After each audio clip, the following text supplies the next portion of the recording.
अपने परम आराध्य परम पूज्य गुरु महाराज साहब, जिनकी तस्वीर मंच पे रखी हुई है, आपके चरणों में हमारा प्रणाम है। पूज्य गुरु माँ जो हमारे मध्य मंचासीन हैं, आपके भी चरणों में हमारा प्रणाम है। इस दिव्य चेतना सत्संग के उपदेशक गण तथा सभा में उपस्थित पूज्य गुरुदेव के प्यारे भक्तगण, सभी को हमारा यथा योग्य नमन है, प्रेम है। अभी मैं एक प्रसंग के माध्यम से आपको कुछ परम पूज्य गुरु महाराज साहब के संदेश को सुनाने का प्रयास करूंगा। ये प्रसंग परम पूज्य गुरुदेव का ही प्रसंग है, क्योंकि हम लोगों के पास अपनी कोई चीज नहीं है, यही सच्चाई। हम लोगों के पास अगर कुछ है तो हमारे गुरु की ही चीज। और गुरुदेव ने कहा भी था कि जिन चीजों को मैंने रख दिया है, केवल तुम उन चीजों को सही तरीके से समाज में रख दोगे तो बस उतने से ही सारा काम हो जाए, इससे अधिक की जरूरत नहीं, अधिक की जरूरत। तो आइए एक प्रसंग की तरफ चलते हैं। ऐसे ही एक गांव में एक किसान रहा करता, और वो किसान धनहीन भी था और पुत्रहीन भी था। वो किसान धनहीन भी था और पुत्रहीन भी था। दोनों चीज का उसके जीवन में अभाव था। कहते हैं कि पुत्र की कमी अगर जीवन में होती है तो बहुत सारे ऐसे रिश्ते हैं जो उस रिश्ते की बहुत हद तक भरपाई करने लगते, लेकिन जो धन का अभाव होता है ना, वो तिल तिल करके मारता है, बड़ी कष्ट देता है। क्योंकि जीवन में हर मोड़ पर, हर पग पर धन की जरूरत पड़ती। किसान के जीवन में दोनों चीज का अभाव था। बड़ा ही वो चिंतित रहा करता था।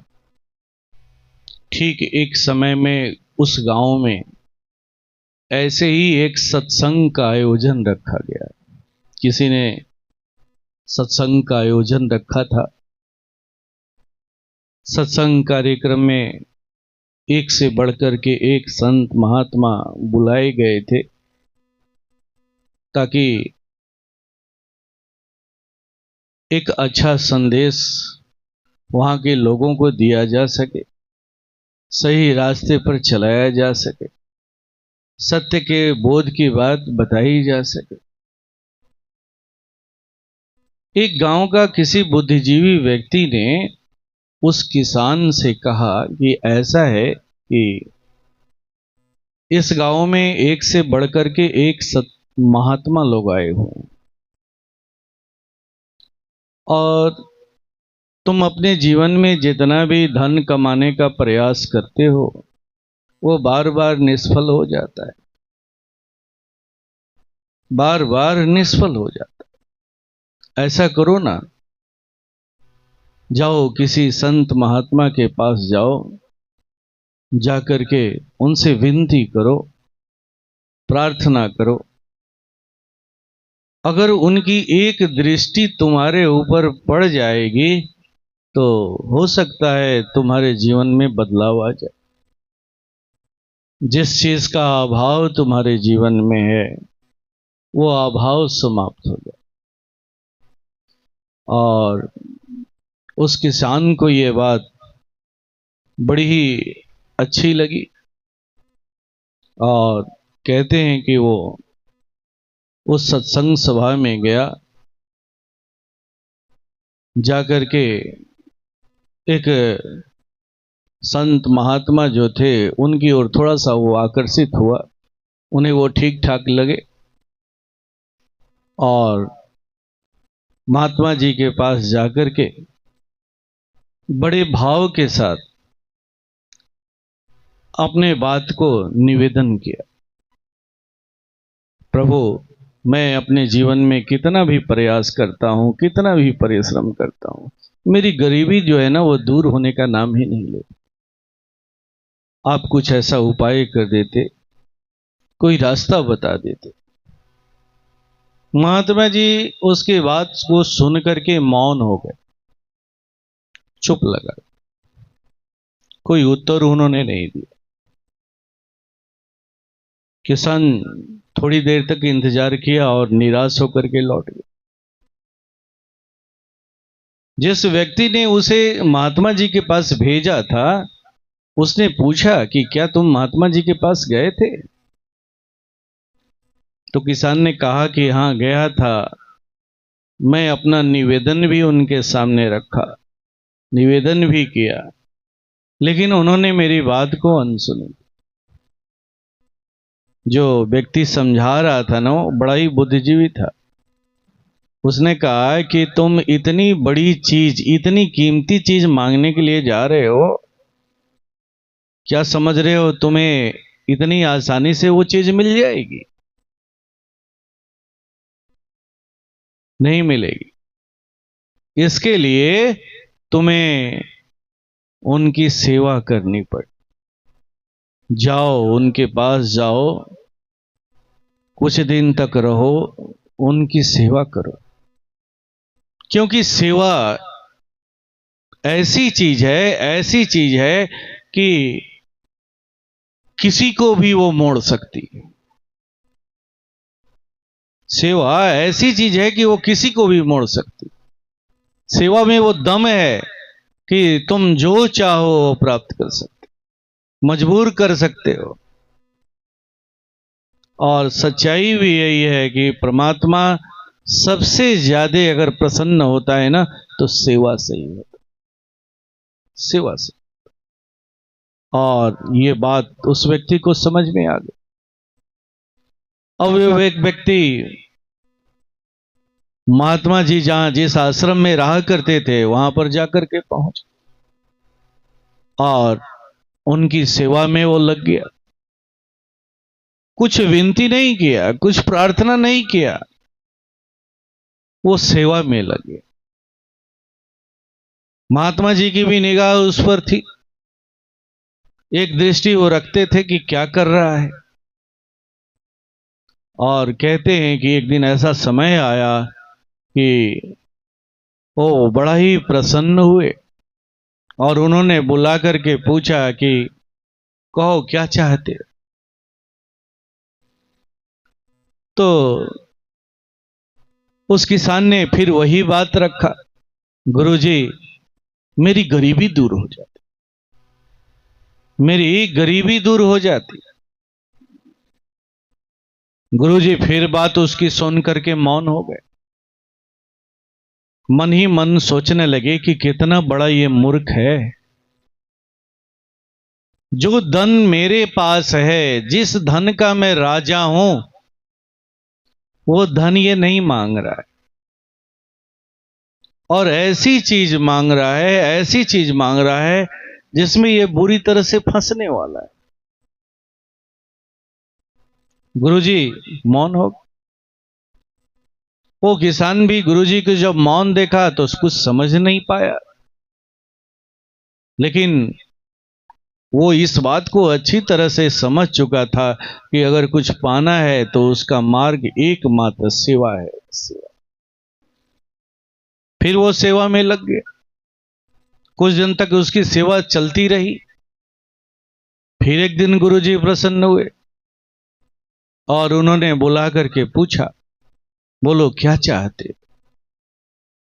फिर किसान ने वही बात कहा, गुरुजी मेरी गरीबी दूर हो जाती। गुरुजी ने कहा कि ठीक है, चलो मैं तुम्हें एक मंत्र देता हूं, इसका निरंतर अभ्यास करना। जब तुम इसका अभ्यास करोगे तो इससे एक रूट बनेगा, तुम्हारे लिए एक रास्ता खुलेगा धन आने का। निरंतर इसका अभ्यास करना। और कहते हैं कि वो किसान गुरु जी से वो सूत्र पा करके खुशी खुशी अपने घर चला आया और निरंतर अभ्यास में लग गए। गुरु जी ने जैसा कहा था वैसा ही हुआ। गुरु जी ने जैसा कहा था वैसा ही हुआ।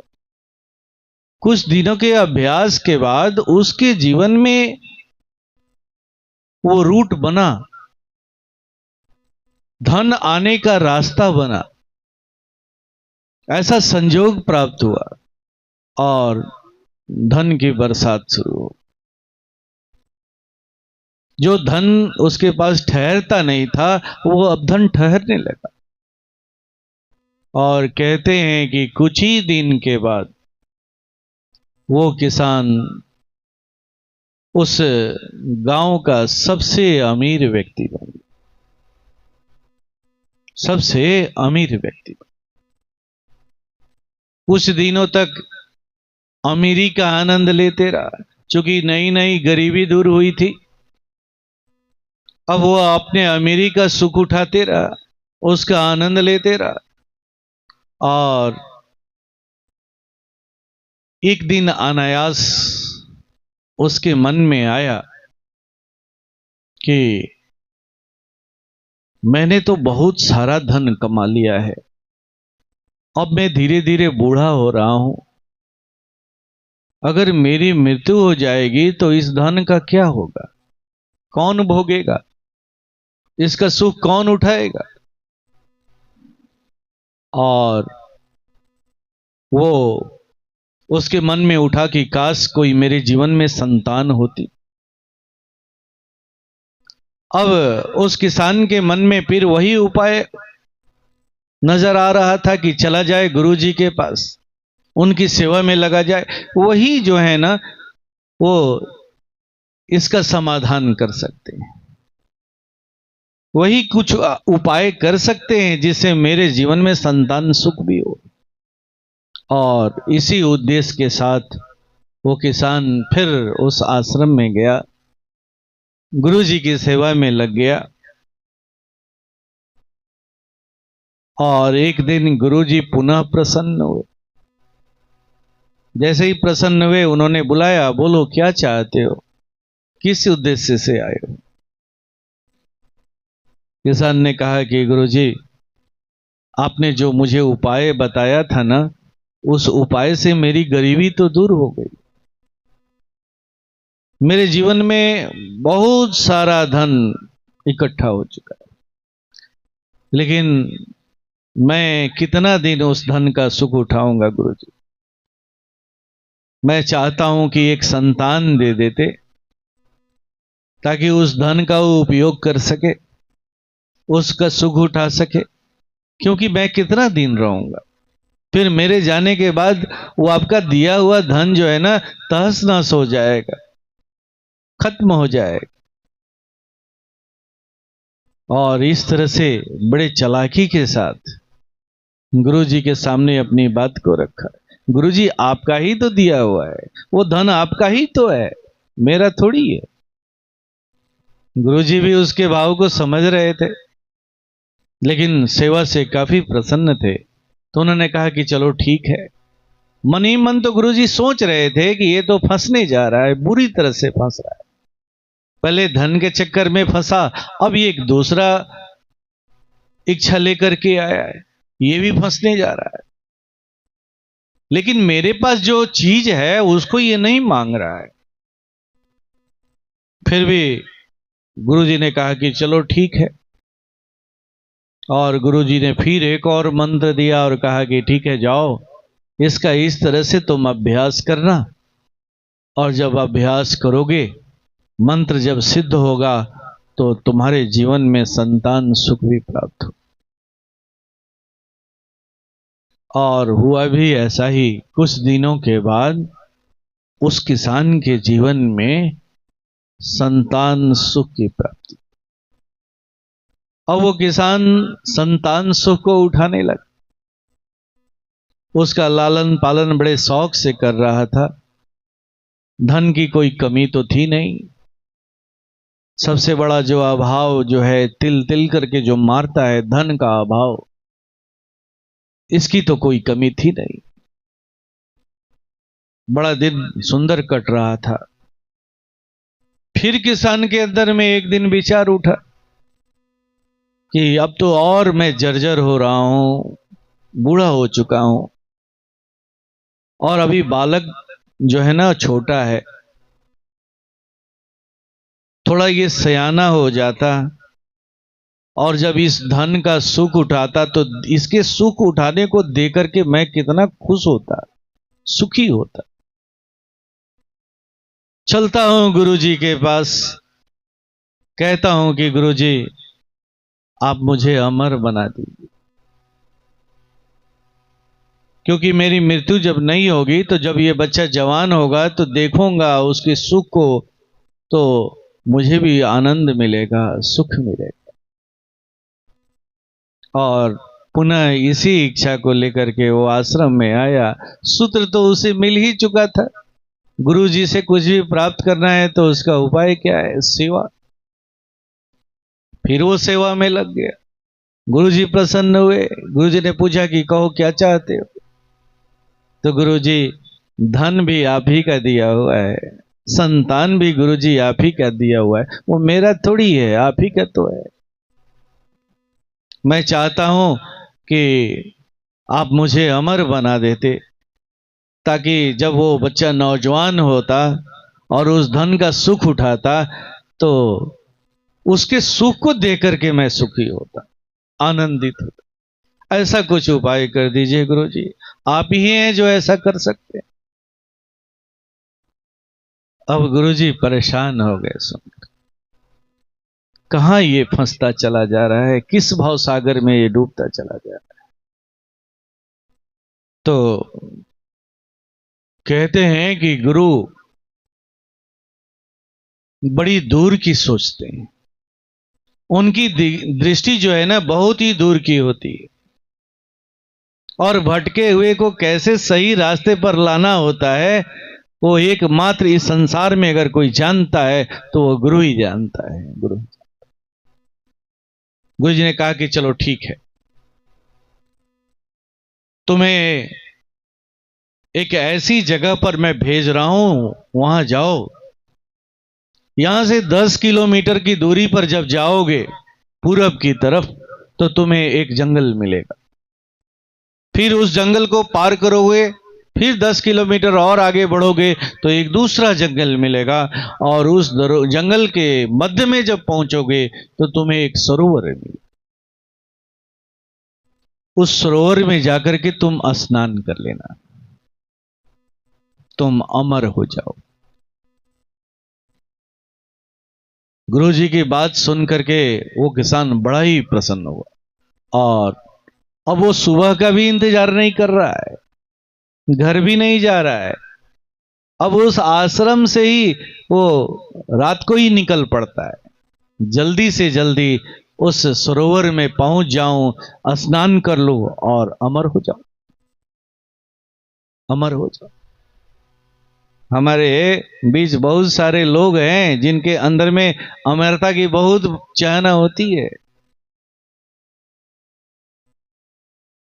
वो अक्सर अपने कष्ट दुख के बारे में बताते हैं, कहते हैं कि भगवान कोई ऐसा उपाय कर देता मेरी मुक्ति हो जाती।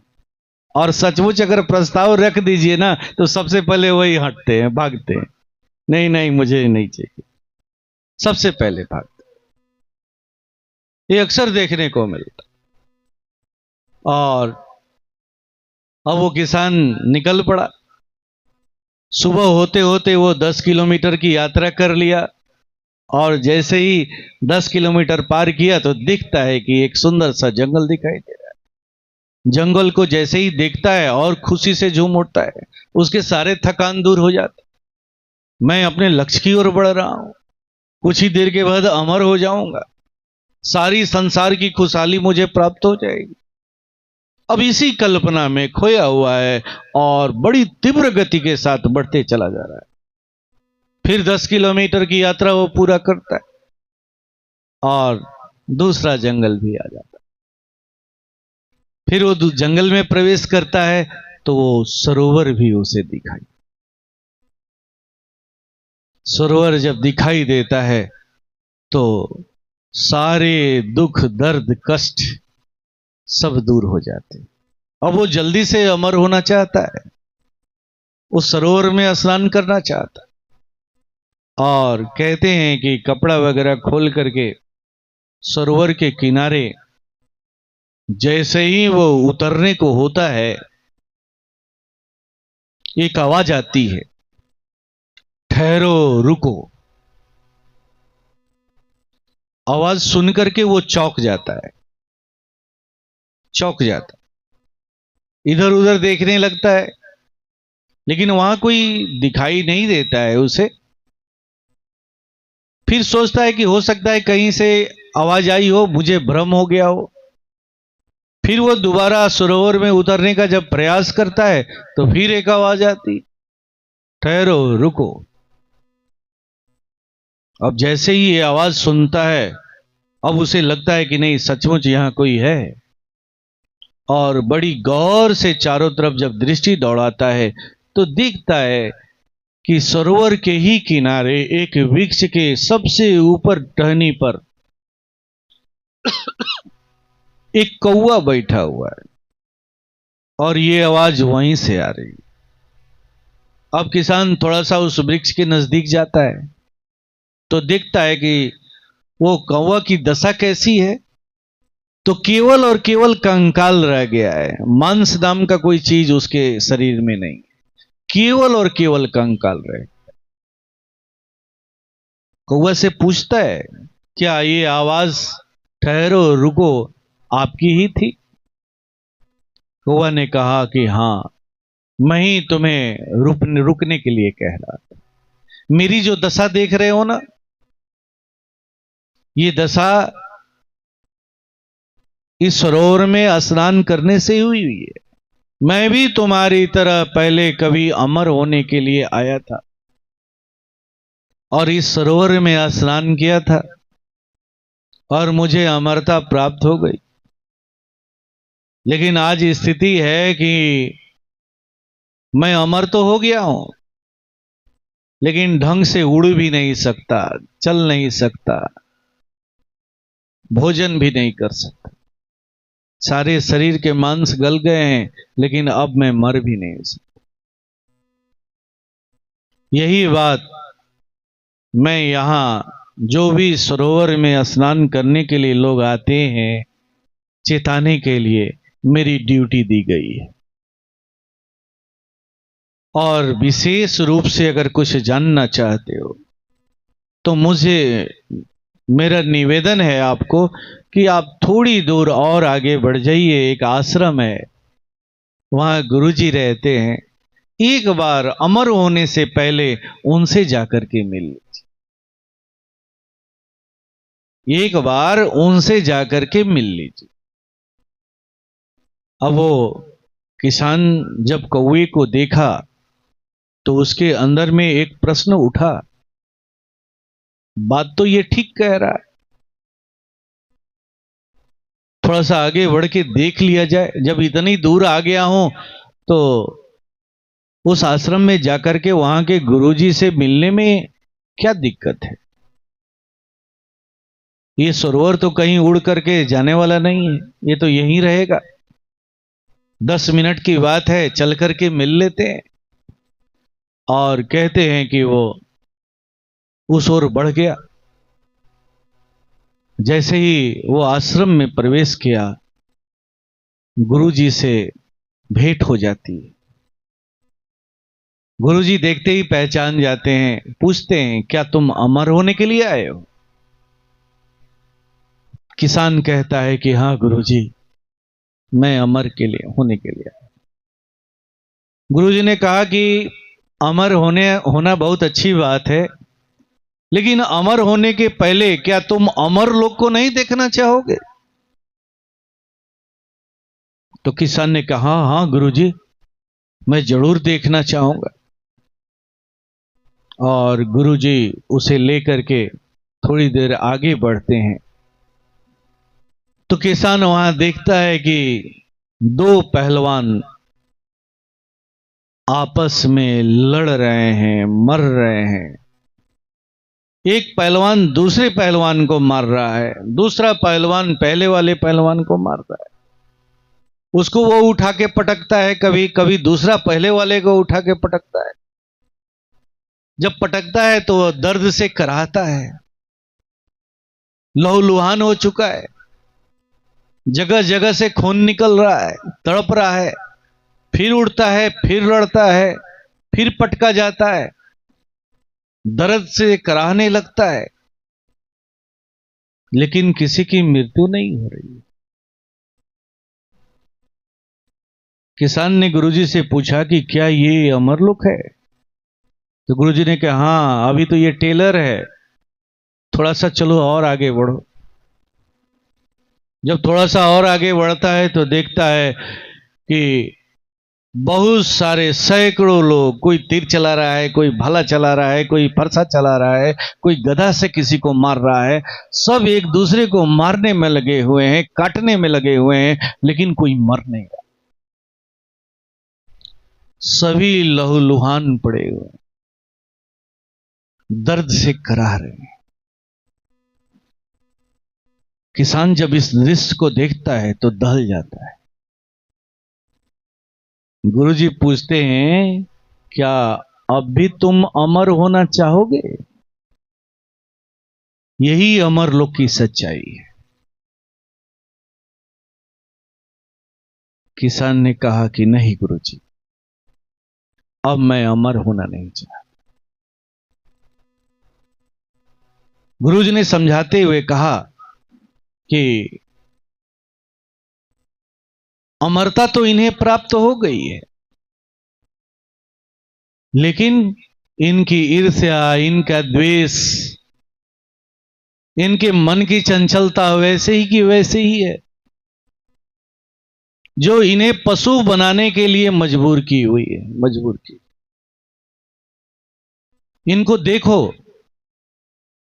और देख करके तुम्हें मानव रूप में ये सभी के सभी पशु ही नजर आएंगे, पशु ही नजर आएंगे। ये मानव नहीं, पशु हैं, पशु। अमरता तो मिल गई है, क्या ऐसा अमर होना चाहोगे?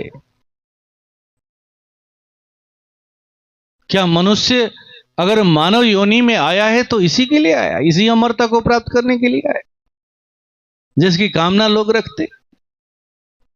ऐसी अमरता प्राप्त करके क्या करोगे? जब किसान को ये बात पूरी तरह से समझ में आ गई तो वो गुरुजी के पैरों पर गिर पड़ा और कहा कि गुरुजी, नहीं नहीं, अब मुझे अमर नहीं होना है। फिर गुरुजी ने समझाते हुए कहा कि जाओ, उस प्रथम गुरु की तरफ जाओ, लौटो, जिस गुरु ने तुम्हें इस अमर लोक में भेजा था, उनसे मिलो। उनके पास एक ऐसी चीज है, ऐसी चीज है, ऐसी अद्भुत चीज है, वो ऐसी चीज के राजा हैं, धनी हैं, जिसको पाने के लिए ही मानव जीवन मिलता है, मिलता है। तुमने कभी वो चीज उनसे नहीं मांगी। मांगा कैसी चीज? तो धन मांगा, पुत्र मांगा, लेकिन वो चीज नहीं मांगा जो जिस चीज के वो धनी है। जाओ उनसे मांगो। और कहते हैं कि वो किसान लौट करके पुनः अपने उस गुरु के पास आया और गुरुजी ने उसे वो विद्या दी जिसे पाकर के वो धन्य हो। ये सारा करामात उस गुरुजी का ही था। वो सरोवर की रचना करना, एक दूसरे गुरु के रूप में उसे एहसास कराना, उस भटके हुए राही को सही रास्ते पर लाना, ये सारा कमाल उस गुरु का ही, उस गुरु। और एक मानव जीवन में अगर गुरु का रोल है तो यही है, यही कैसे मानव अपनी मानवता को प्राप्त कर सके, कैसे प्राप्त कर सके। एक गुरु का अगर जन्म होता है, गुरु का अगर अवतरण होता है तो केवल और केवल इसी काम के लिए होता है। गुरु उस सूरज की तरह है। सूरज, अगर गुरु की तुलना करें तो सूरज को देख लें, गुरु के जीवन को देखना चाहते। सूरज जब उदय होता है और अस्त होता है तो उसके बीच उसका पूरा जो समय है, पूरा जीवन जो है आपके कल्याण के लिए ही होता है, कल्याण के लिए। यह है गुरु का चित्त। और गुरुजी ने समझाते हुए कहा कि एक मनुष्य और एक मानव में क्या फर्क है। आज मैं गाड़ी में आ रहा था, एक बच्चा हमसे पूछा इस बात कि भैया एक मनुष्य और एक पशु में क्या फर्क है। परम पूज्य गुरु महाराज साहब अक्सर इस बात को समझाते थे कि मनुष्य की और पशु की आवश्यकताएं लगभग एक समान हैं, लेकिन एक ऐसी आवश्यकता है जहां मनुष्य पशु से भिन्न हो जाता है। वो आवश्यकता क्या क्या है? तो पहला है भोजन। भोजन एक मनुष्य को भी चाहिए, पशु को भी चाहिए, दोनों में समानता दिखती है। अगर छोटा सा कोई बच्चा है, उसे कोई खिलौना भी दे दीजिए तो वो मुंह में ही लगाता है। दोनों को समान रूप से हो सकता है भोजन। दूसरी चीज क्या है? तो सुरक्षा, मृत्यु भय, ये दोनों के पास है। आप समझते हैं कि जो पशु है, कीड़े मकोड़े हैं, उन्हें मृत्यु का भय नहीं होता है? ऐसा नहीं है, उन्हें भी भय है। जैसे ही आप उसे छुएंगे वो भागना छोड़ देगा, रुक जाएगा या बड़ी तेजी से भागने लगेगा। वो उसे मृत्यु का भय है और आपको भी है, इसलिए वो भी सुरक्षा चाहता है, आप भी सुरक्षा चाहते हैं। तीसरी चीज क्या है? तो प्रेम। यहां भी समानता दिखती है। मनुष्य भी प्रेम की भाषा को पहचानता है और पशु भी प्रेम की भाषा को पहचानता है। चौथी चीज क्या है? तो सम्मान। मनुष्य को सम्मान भी अच्छा लगता है और पशु को भी सम्मान अच्छा लगता है। अगर आप किसी पशु को सहलाते हैं, पुचकारते हैं, वो आपके पास सटता है, वो सम्मान की भाषा समझता है। लेकिन यहां से मनुष्य थोड़ा दूर होना शुरू हो जाता है। मनुष्य सम्मान के लिए कभी कभी बहुत गलत काम भी करता है, गलत काम भी करता है। किसी को दबा करके, किसी को परेशान करके वो सम्मानित होना चाहता है। लेकिन सम्मान दोनों को चाहिए। लेकिन एक पांचवी ऐसी अलौकिक चीज है मनुष्य के पास जो पशु से भिन्न है। पशु से वो क्या है? तो आत्मसिद्धि का सम्मान, आत्मसिद्धि का सम्मान। अगर मनुष्य आया है तो केवल और केवल इसी आत्मसिद्धि के लिए आया है। इसकी कामना पशु के अंदर में नहीं। इसीलिए मनुष्य और पशु दोनों अलग हैं, दोनों अलग। यहां पर दोनों अलग हो जाते हैं। अगर आप मनुष्य जीवन में हैं, मनुष्य योनि में हैं और आत्मसिद्धि की कामना नहीं है, इस पथ पर नहीं चल रहे हैं, तो आप में और पशु में कोई अंतर नहीं है। याद रखिएगा, मेरी बात थोड़ी बुरी लगेगी लेकिन ये कड़वा सच है कि आप में और उस पशु में कोई अंतर नहीं है, कोई अंतर नहीं है। भूख भी आपकी वैसी ही है, सुरक्षा आपको वैसी ही चाहिए, मान सम्मान वैसा ही चाहिए, हर चीज आपको वैसा ही चाहिए। लेकिन एक चीज है जो पशु को नहीं चाहिए, पशु को तो इसका बोध ही नहीं है, लेकिन आपकी ये चीज है, सबसे कीमती चीज है, जिसके लिए आपको ये मानव जीवन, आत्म सिद्धि का सम्मान। और इस मानव जीवन में अगर गुरु का अवतरण होता है तो केवल और केवल इसी के लिए होता है, इसी चीज को सिद्ध कराने के लिए होता है। और हमारे परम आराध्य पूज्य गुरुदेव ने अगर इस सत्संग की स्थापना की है तो केवल और केवल इसी के लिए की। एक मानव कैसे स्वयं को सिद्ध कर सके, अपने निज को सिद्ध कर सके। और जब आत्म सिद्धि होती है ना, तो परमात्मा उसे पुरस्कृत करता है, याद रखिए, कोई दूसरा नहीं, परमात्मा उसे पुरस्कृत करता है। अगर एक मानव आया है तो इसी के लिए आया, और गुरु जी ने भी यही संदेश उस मानव को दिया, उस किसान को दिया। सचमुच अगर हम लोग आए हैं इस मानव जीवन में, हमें ये मानव जीवन मिला है तो केवल और केवल इसी के लिए मिला है। और इस सत्संग के माध्यम से जो आपको साधना कराई जाती है वो इसी की साधना।